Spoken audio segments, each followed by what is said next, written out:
Hi guy, welcome to the AMIGArama podcast. I'm your host Lefarius, and for this week we shall be taking a deep dive into Superfrog. But before we jump right into that, it's time to have a look at a bit of show news. First of all, we have just hit 14 iTunes reviews. A big thank you to Grizz, who just left a very kind message over there.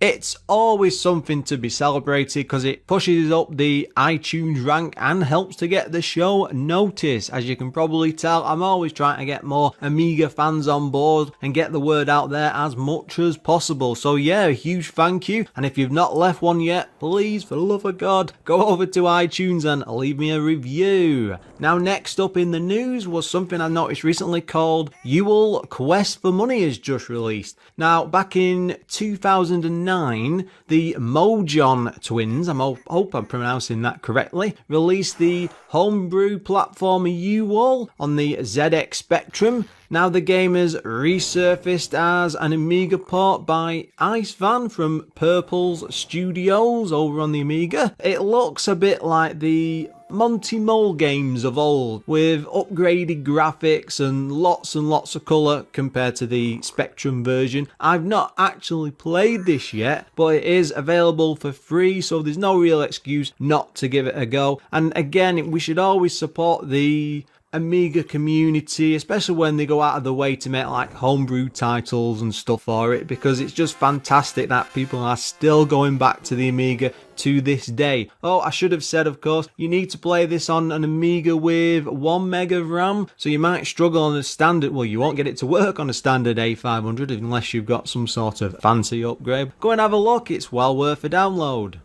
Moving on to our next bit of news, I am always slightly out of date with Amiga news, and I'm a bit sad to say that just as I'd announced that the Amiga CD32 first Anthology set had been released, it turned out just as the episode came live, the second one had come up as well. And I've just got the link for it. It's over at cd32covers.blogspot.com. I will stick a direct link into the show notes as usual. Now, the featured games in this pack are the point-and-click adventure game collection, which includes things like Secret of Monkey Island, Simon the Sorcerer. Then there's 35 years-ish worth of Amiga demos, the Fast RAM collection of games, which is using Fast RAM only, and of course the unreleased Amiga game collection, which includes the likes of Hostile Breed. These CD32 game packs are absolutely amazing, and they always produce these like covers that you can print off yourself and stick them onto a shelf if you've got a decent enough printer. They look very nice. The loading times are about as good as you can get on the CD32, but well worth downloading. I would highly recommend having a look. And now it's time to move on to the main show.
It's time to dig into this week's game, and for this week we have chosen Superfrog. Now, this is something I was very familiar with as a kid, especially with all the, the console wars going on, and you had like Sega and Nintendo, so it was effectively Mario versus Sonic, and things like the Amiga didn't really get a look in. And I know the Amiga did try an awful lot to get these different mascot type games, but I don't think Commodore ever officially really got involved. I suppose things like Oscar on the CD32 was maybe their attempt to go down that cool route character, but a lot of companies for the Amiga did try, and in particular Superfrog stood out because it was always compared to Mario and Sonic. It was in that whole platforming, run and explore game, I suppose is the other way of putting it. And I was quite lucky to get my hands on a copy. Yes, this is one of those games we actually did buy, at least in the early days. After a while, I think it was cracked and passed around amongst a few friends. I'm sad to say, I think that's what happened quite a lot at the time, but it's certainly...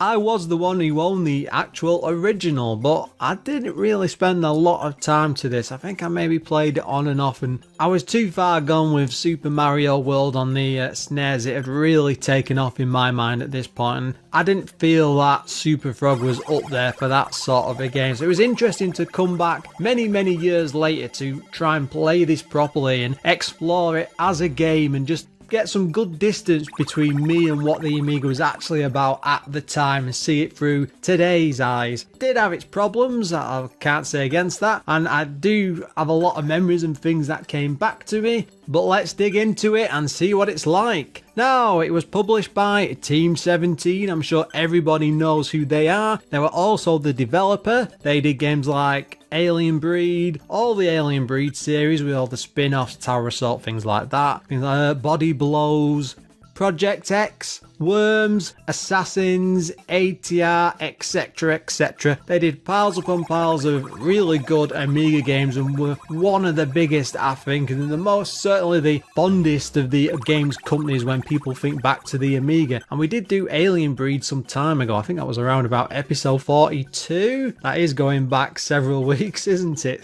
The game was released in 1993, followed on with a CD32 version in 94, and with that one they tied in a movie and cleaned up some of the animation, and I think there was better music and stuff like that. It only came on 3 floppy disks, it was a single player game and priced at £26.99.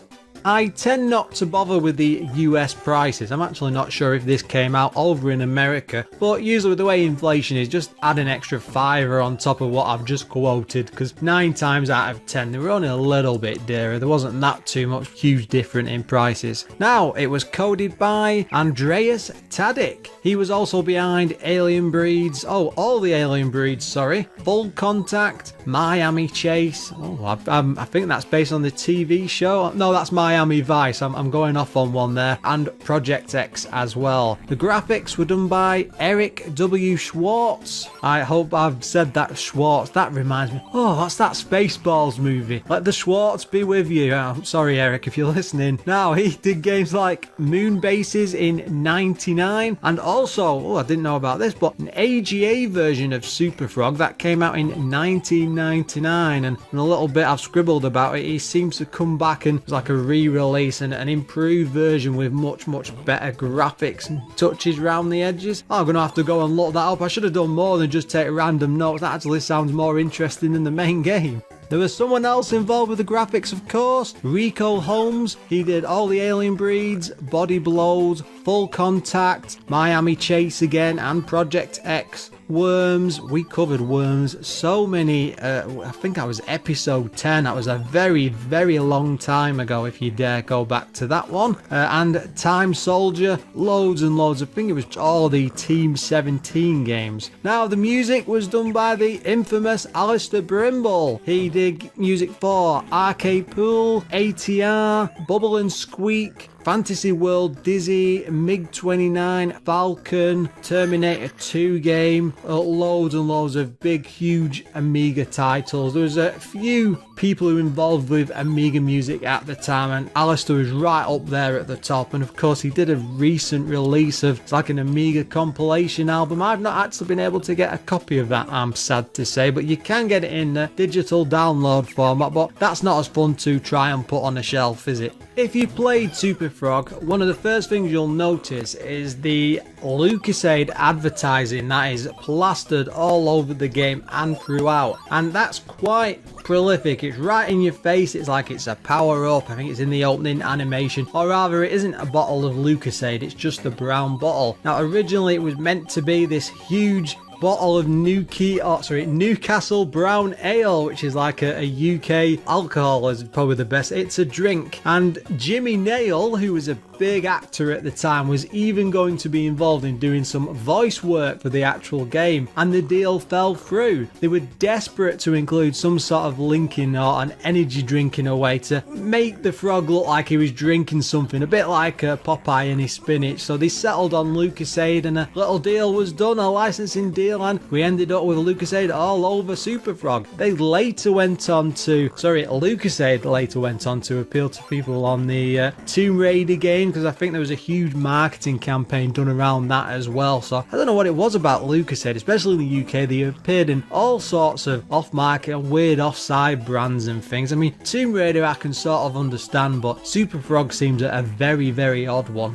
During the initial design stages, Superfrog was actually meant to be called Chuck. Now, Chuck was meant to drink the Nuki Brown Ale and then super up like Popeye and become Superfrog. But at the same time, he had a friend called Spud, but the idea seemed to fell through, and Spud just ends up as a sort of a weird power-up, and he's hinted at within the initial movie. He's not really story-driven or any focus on him. It seemed to be one of the ideas that fell to the wayside, I suppose, but he just turns into sort of a weapon that you fire throughout the game, and I think the initial idea was to try and maybe have him as a character that follows you around everywhere, but they fell through with that. I'm not sure if it was technical limitations or what. Looking into some of the design stuff, I actually discovered that the enemy's splat sound whenever you killed them is actually Rico Holmes farting away. Now you have to keep that in mind when you're playing, because it's quite an entertaining noise, which probably had them rolling around the floors in laughter, but it's quite awful when you think about the number of enemies that you have to take out just by squishing or farting them away.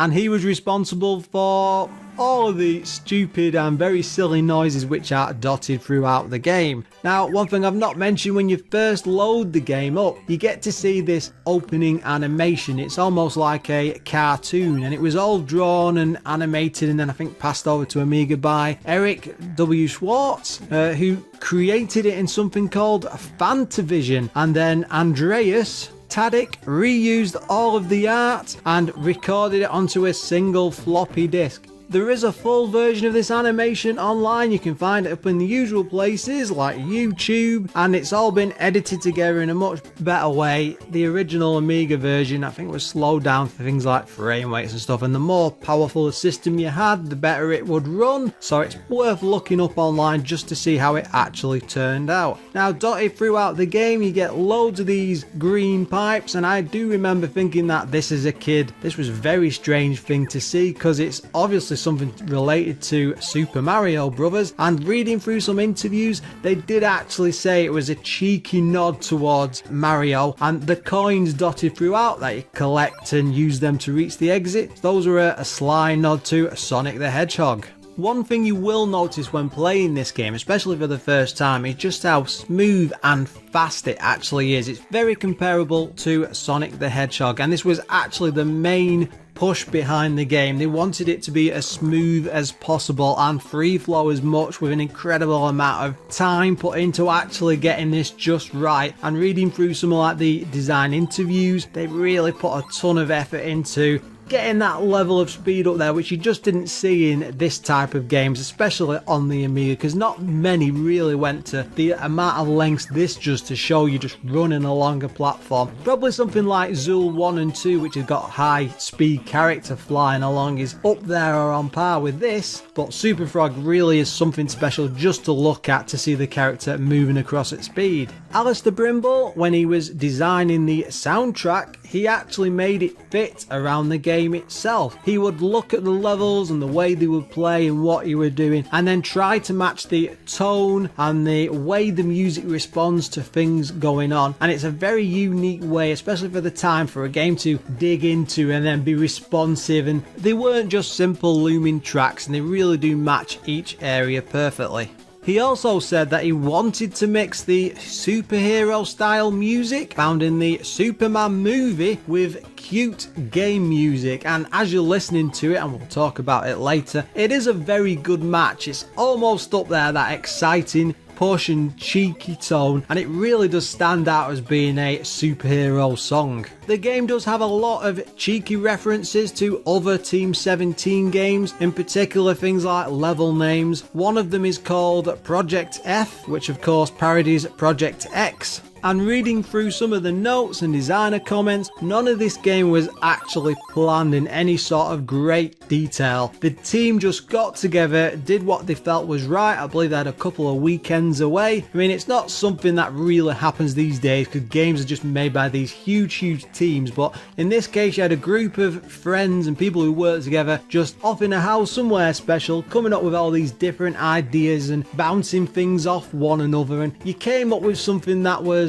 very original in its own way, but also relied on other things like Mario and Sonic and the platformers and stuff to come together and come up with Superfrog and try and make it into something special. Now, it only came out on the Amiga, but it was ported to PC in 1993, and of course beyond that CD32 version there wasn't really anything else at the time. I did have a look around online in case there was any sort of fan remakes, and I believe there was some sort of a PlayStation, or was it a Steam release many years later, but and from what I can see, I'm not sure how many of the original team were actually involved. Let's take a moment to have a look at the game's storyline. Superfrog, almost a fairy tale. Hi there, and a warm welcome to Magic Land, former home of the Magic Prince and his lovely bride-to-be. All was peace and harmony until the Wicked Witch lived up to those fabled Danish fairy tales and predictably turned the poor old prince into nothing more than a little green frog. But it was only a matter of a few hours besides the riverbank being Prince's fair less stately new home when a strange bottle floated past. Intrigued, he grabbed it and drank from the bottle, and the rest is history, or at least it will be sooner or later. I'm not sure when they wrote that story, but they've obviously missed a huge chance to link in any Nuki Brown or LucasAid references there. When you first start the game, the prince, or as Superfrog as he appears, drops into the middle of the screen. You actually see him dangling by his head before he lands on the floor beneath in a sort of forest-like area. This is nothing too fancy. This is not Shadow of the Beast type of graphics. It's nice and perfect and functional, but it's a bit basic. Now, you get to see his red cape flapping behind him and some froggy white gloves. It almost reminds me of Rayman in a way. Now, along the top of the screen, you've got a bar showing points, lives, health, or ether energy as the game refers to it, as well as time remaining. In the bottom right of the screen you can see the number of coins remaining before the exit opens. Now, the aim of each level is nice and straightforward. You just have to collect enough of the coins listed to be able to open the main door, which is usually, depending on the look of the level, it's like a big exit with a big flashing red cross until you get enough coins, and then it opens for you to move on to the next stage. It is a very cartoony look. It's supposed to be that way. The graphics do match it. It's lots of bright and detailed colours in a way. A little bit of cartoon style enemies thrown in there. There's a total of 5 worlds. The first one is the forest that you start off in, castle, a pyramid, so you got like strong Egyptian theme, circus, which is all the usual animals and bouncy springy things. Typical level. It seems to be a big thing in the 90s across lots and lots of games. There's also an Iceland, and a bit further beyond that there's also the chance to visit a spaceship, but that's huge spoilers there. Now, each of these worlds has 2 to 3 stages depending on each one that you go to. They are all of course based around that system of collecting enough coins to open up the exit and move on on to the next bit. Now, the controls for this are incredibly quick. It's very fast when you're moving, especially over distance. It's very comparable, I said before, to Sonic the Hedgehog, and it certainly can hit these speeds when you're going over lots and lots of flat areas, and the levels are designed to offer these speedy parts, and you really can fire through some sections at a blink and be a bit surprised how quick and how fast you've gone. But it's not like Sonic in the sense that you then stuck. It's like a roller coaster. You hit the exit, you go through super fast, hit the exit, and you're out. This has got lots of obstacles dotted throughout and lots of natural breaks and natural level stoppages, so you're not just constantly running, you're always moving up and down through these different parts. Tapping fire whilst in the air will let you float very briefly, but only if you collect some wings. You can also collect Spud, who is just a weapon of choice and never really interferes with the story. I mean, originally in the game design parts, I think they were going to have him as a companion person, but he isn't really there to any great use. What he does allow you to do though, is whilst you're standing still, you can fire from side to side or upwards off in a direction. There's lots of enemies that float and move through the air, and Spud can be flung off in different directions. He always returns to you. It's a bit like a boomerang in style to a way. You can control his direction by holding fire, I think, and then moving off with the joystick, and he will fire up there. But this is not a shooter, it's not a sort of a weapon, it's just something to have whilst you're nipping around through sections quickly, and you can take out a few enemies before you. It might be simple things like bees or wasps or robots or planes, anything flying around. Is often just something to clean out an area. Now, there are piles upon piles of items to collect throughout this. Of course, I've said you've got Spud, and of course I've not actually said what Spud is. He's like a little blob, like what you would get in the Dragon Quest games, or Dragon Warriors they're called in the US. There are of course the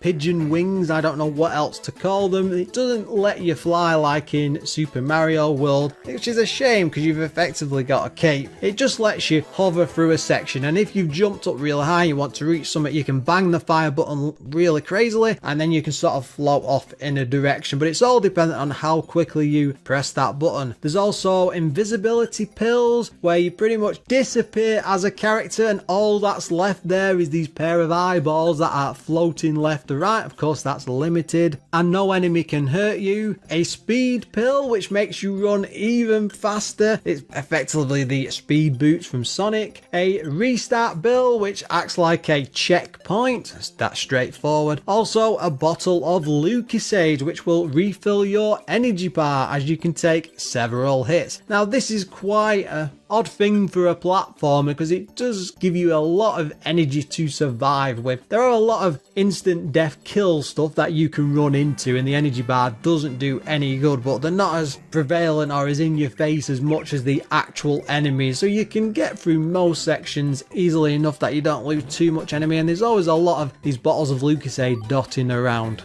that it never becomes a huge struggle to try and find some more energy.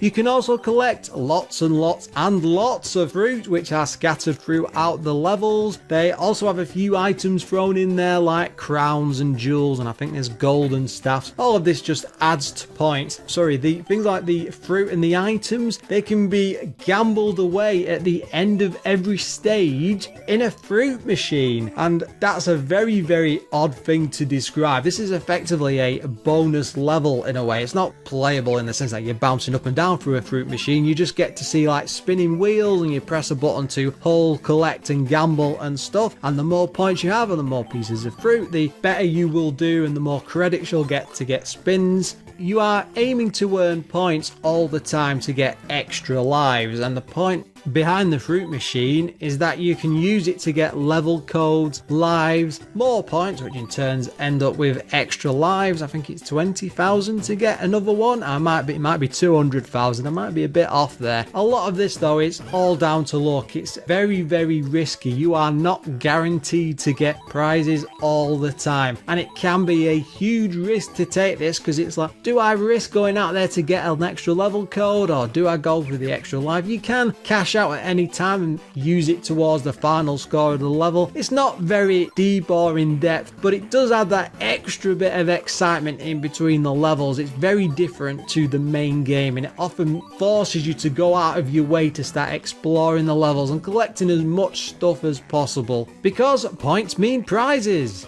The game does have several difficulty modes, easy, normal, etc. and you can choose the number of lives. Now that can be a huge help if you get stuck, because it's not a long game really, 5 or 6 levels. But if you do get stuck, it's nice to have the option to come at it from a different angle, either with more lives or to try again later. And you will need lots and lots of lives. The levels are really sprawling and huge, almost maze-like in some sections. You can get lost the way they wrap around and go up, down, left and right, and then you've got hidden areas, like if you run into a wall, passageway will open up and the entire wall section will disappear. There's no sort of hint there's anything there, you just have to run willy-nilly into it. A bit like in Sonic when you roll into some of the bricks and they all start spewing around. There's lots of this in Superfrog, and it really pushes you to explore these different areas, not just to get the coins to open the exit, but the chance that you'll be able to get more lives and better prizes later on.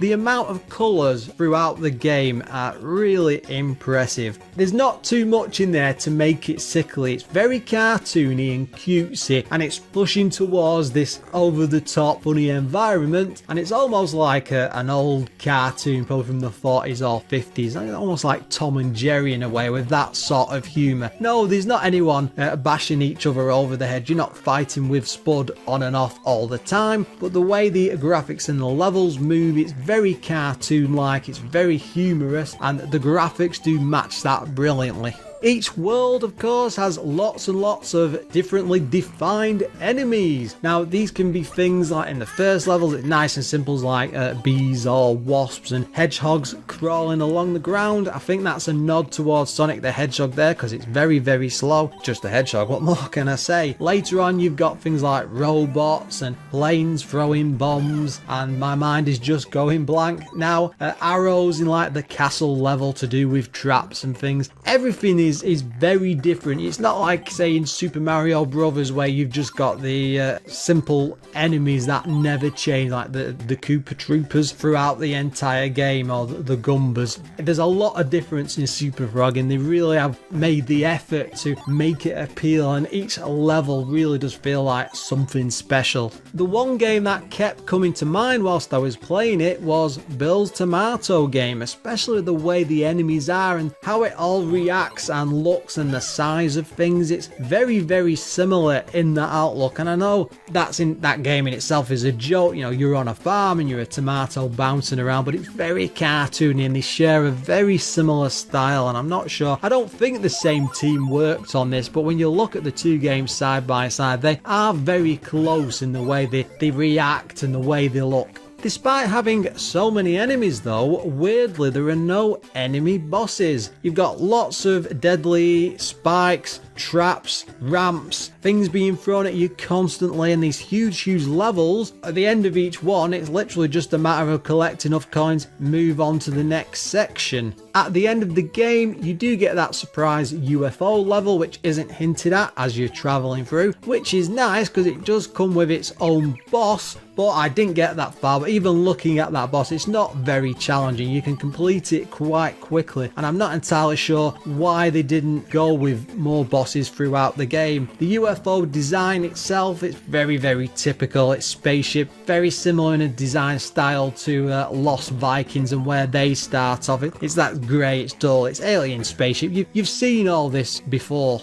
There's also some mini shooting sections thrown in. I almost forget to mention it because it's so short and so brief. This is very similar to Myth History in the Making, where right at the end of the game you get to fly around in like a space suit and start shooting at things. It's very similar in this. You like don some rocket packs, I think it is, and then you can float around and just shoot. Very straightforward. There's nothing too amazing, but it does provide a nice break to the style of platformer that you've been used to throughout. The music music for this really is something else. It is absolutely brilliant. Every level has a different theme and it seems to respond to what you're going on and what's going on throughout the levels. They're very cheeky, chippy, cutesy type music thrown in with that bit of the superhero style to it. It's very cartoon like. It's a lot of fun and I enjoy listening to it, and it's probably one of Alistair's better music compositions. Is that a terrible thing to say? But I really like the music for this compared to some of his other stuff that I've listened to. He really does seem to have gone way over the top with Superfrog, and it works great for what you're actually playing. There are lots of sound effects littered throughout the entire game. They really do show what the Amiga can do. You've got lots of voice things and silly little noises like the farting noise, which is probably the most standout thing throughout the entire game, but it's like this through every section. There's always something different going on, and even though it's on just 3 floppy disks, I'm often sat there thinking, how did they get all this stuff on? And of course it works in the same sort of theme and tone to the music as well, because it matches the levels as you're going throughout, and it just works great. And yeah, there's also loads of things to collect. I didn't really go into that in any detail before. The way the levels are designed, it really does push you to keep exploring and seeing lots of things. And it reminds me of something like the Banjo-Kazooie games where you're collecting all these extras in nuts and bolts or bits of fruit and things. It pushes you beyond what you really need to do, but it just means you get to explore lots of these massive levels. And there's loads of hidden secrets and lives and things dotted throughout, so it is well worth taking the time to go through each area. We do need to take a moment to have a look at the game's problems though, and I'm afraid it does have a few. First of all, there are lots and lots of instant death kills on things like spikes. Now a lot of the time these are in things like pits, but in some areas you can be running along and they will be on the floor right before you, and one touch and you're dead. Now in something like Sonic the Hedgehog and you're springing around through the air and bouncing around, if you land in a pit with spikes and you expect to get killed, but there is some recovery time there at least. There is in this, don't get me wrong. When you hit something like an enemy you do blink invulnerable for a few seconds, which is fine, but when you've got the opportunity to just run headfirst into a spike and for it to then kill you after that, you've got to be very careful. And unless you know the levels really well, it can be quite difficult to avoid them. Again, that's fine when you've been playing it for a while, but when you're first going through there and you're just looking at it as a challenge, it's a bit unfair that some of these jumps are quite big over these huge areas, and some of these spikes feel a bit unfairly placed, and there's an awful lot of them, so you need to be very cautious as you're going through the levels. The thing with platformers is they are very dependent on the person playing them, and one thing that really felt off to me about this game was the collision detection and the way it responds when you're near a character. Most of the times it's fine. It's not like an enemy's wandering half a mile off and then it's as if it's touched you and then you die. But the thing is, when you're bouncing through the air and you're jumping up and coming down, Superfrog points his toes down as he's coming to land, and these need to land on the enemy exact. If you're just off slightly or not on side, you can get damage and it can be very close. You end up in situations, especially when you've not got a lot of energy and stuff, and it feels a bit unfair, and they can seem to cause damage at odd angles. Now maybe this was just me, but I had a bit of a gripe going around, and I play things like Sonic. When you're bouncing Sonic through the air, he's almost invulnerable, isn't he? And the same with Mario to some degree. He can get hit from side on, and mostly as long as he's hitting from underneath, he's fine. But when your main weapon is landing on your toes and then coming at these odd angles, you have to be spot on or you are going to get some damage. And it just means it's very annoying at times to be bouncing through these huge vast levels, because you can't always see what's coming up ahead of you and you can't always react quickly enough and you will get damage. And I wonder if this is why they dropped the single hit kill and went with an energy bar, because it does help a great deal that you don't always get punished massively off the back of touching these enemies.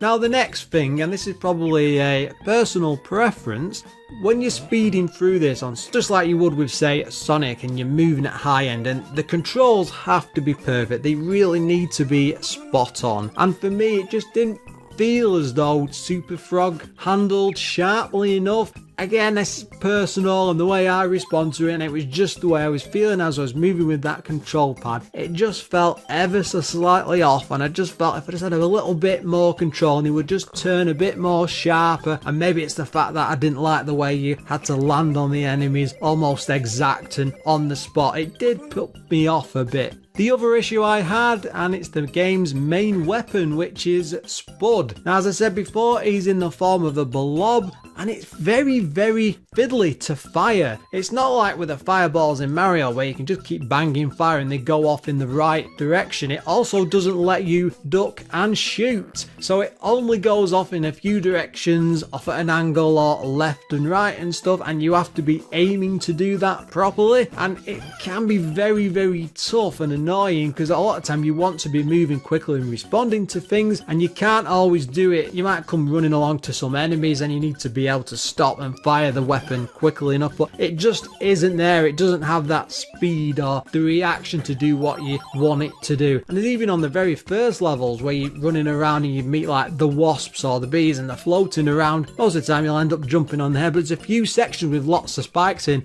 You need to be landing on a platform before, lining a shot up with Spud, firing him off, and then being able to move and bounce along quick because there might be other levels swarming at you from behind. It doesn't really have that level of fine control where you can get through that as well or enough as you should be able to. Again though, that might just be down to me and the way I'm taking this game in, and I suppose I shouldn't really be comparing it to Mario and Sonic, but this was the thing that was done at the time because this is one of the Amiga's big platform games, so it's going to happen.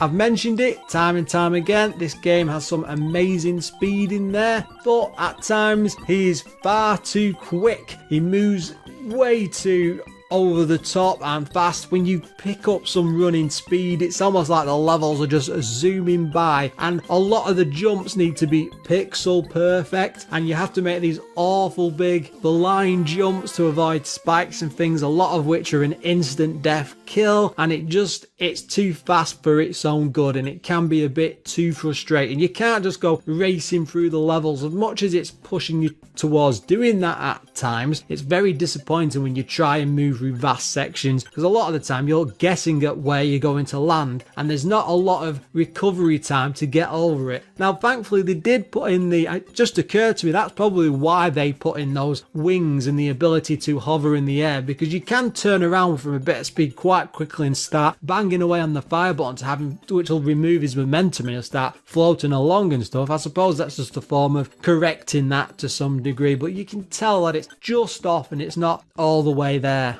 I did say earlier there are level codes which are locked away on the gambling machine. Now, at least I think there are level codes. I just said that offhand because I was looking at the fruit machine itself. But they are so far high placed on the machine, it's really, really, really difficult to be able to collect any. And I couldn't see anything on the main screen that would maybe let you put in a code or enter a menu option where you could just do it. It might just be key presses that you put in and it'll let you skip along. Maybe I was off, but it does say level code on the fruit machine and I was not able to win any, so I've not been able to see if that's true or not. For the most part, the difficulty is fine. It's only when you get to say stage 3, 4 and beyond, world 3, 4 and beyond, the enemies do take a very strange turn because you start coming across a lot more invulnerable ones that you can't do any damage to. They're either too close to the ground. They didn't really say that about the hedgehog. That was probably one of the worst enemies in the early part of the game because you can't use Spud to hit him. He's just constantly moving left and right along the ground. Even if you jump in at an angle, I don't think you can get to him very accurately. It's just frustrating because he's covered in spikes on the back and that's just, that's it. You hit that, you're in trouble. But as the game advances, you get more and more of these type of enemies that are either very low or they're flying around, and it can feel a bit unfair because Superfrog doesn't change throughout the game. It's not like you can power him up a bit or get some sort of extra seal. I suppose you've got energy and stuff. Then Spud is a bit rubbish, so you can't improve him as you're exploring. I think they could have quite easily expanded that, giving him some sort of weapon system. You've got things like the chance to fly and shoot in later levels, so they could have done something with it, but it just feels a tad unfair with what you're meant to tackle. And it's not the most difficult of games. I'm sure my gameplay footage will always be off, it usually is. If you really sink some time into this and you really get, especially if you bought it back in the day, you'd be faced with this difficulty and it's not over the top. Again, you can mess around with the lives and make it more of a challenge and stuff, but I wanted stuff to be more involved in the levels, and extra weapons and upgrades would have just been a very nice touch. So let's take a moment to have a look at the magazine scores. First up was Amiga Computing, they gave it 93%. The One came in at the same at 93%. CU Amiga 89%. Oh wow, these are a lot higher scores. Amiga Action 89% as well. Coming down a bit is Amiga Format at 85%, and then the lowest of the low is Amiga Power at 78%. Now I'm sad to say that for the first time ever I'm going to have to agree with an Amiga Power score. This has always been touted as the Amiga's Mario or Sonic beater, and it does make a good go of it. There's an awful lot going on. There's some great looking levels, and the way the character responds and moves throughout the levels is fine. It's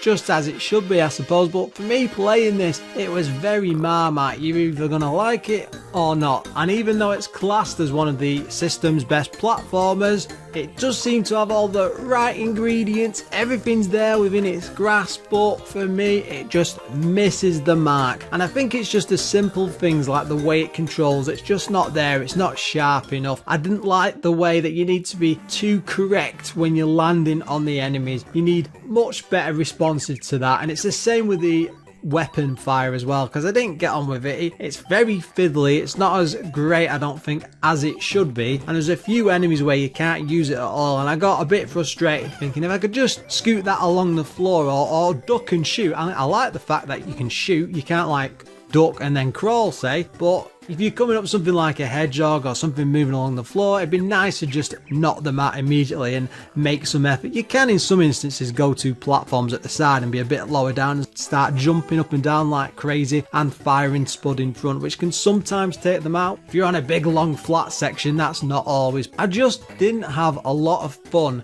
exploring the levels, and I think a big part of this was the controls and the way the enemies react. It doesn't feel, again, sharp enough. They're just not right. They just need a little bit more tweaking. And I liked how they set out to do that. They really wanted to make something special for the Amiga. And there's a lot going on for it. It really does hit the mark in a lot of ways. But for me, the controls are just not on the dot enough. Maybe I'm just being too harsh on it, and I want it to be like these other great platformers. And at the end of the day, it should be. They've got enough there. All the graphics and the way the levels are and the fantastic music, and graphically it's bright, it's breezy, there's loads of colours dotted around. The levels are brilliant, well designed and thought out, tons of traps. The traps and things can be a lot of fun to work your way through, but there are times where I found myself fighting with the controls and it just didn't do enough that I felt it could do to make it truly great. So again, Amiga Power score is 78%. To me felt just right, but playing it yourself, you might be able to forgive that and you might think,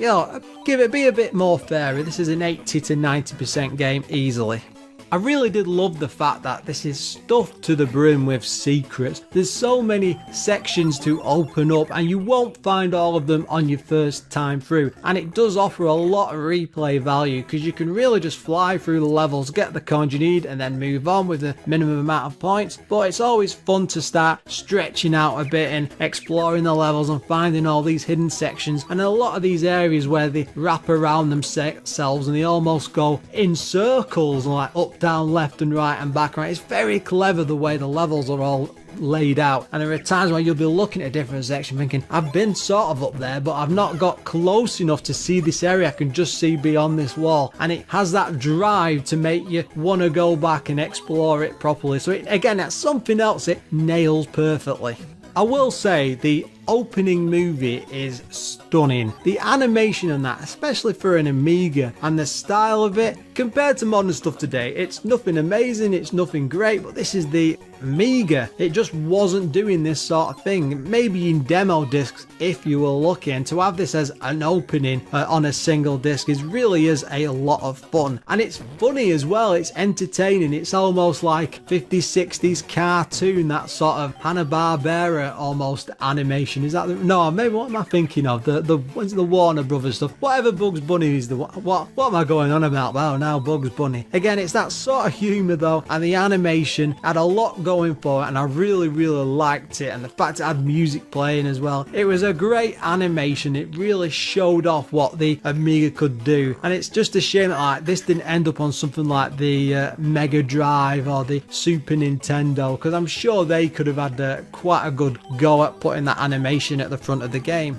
Overall, I can understand why this is such a favourite to so many people. It's got such good things going on. The levels are really good, there's lots to explore, there's lots to do. I just didn't get on with the controls. You might, and you might really enjoy it, but it just wasn't for me. I just didn't like the way it responded, I didn't like the way it landed on the enemies. Maybe if I reset my brain or something and go get my hands around the controls a bit better. Again, you might fare with this much better than I ever could. It almost hits the sweet spot. It's fun, but a flawed gem.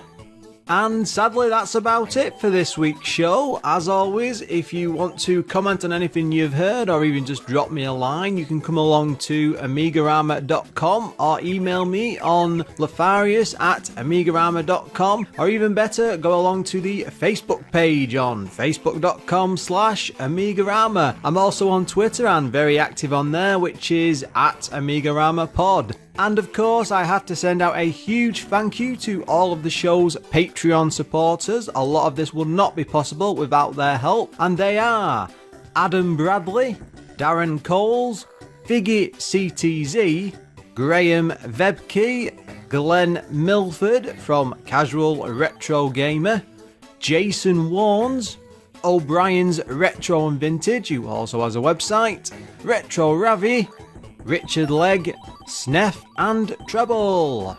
If you'd like to join this illustrious list of supporters, you can do so over at patreon.com/AmigaRama.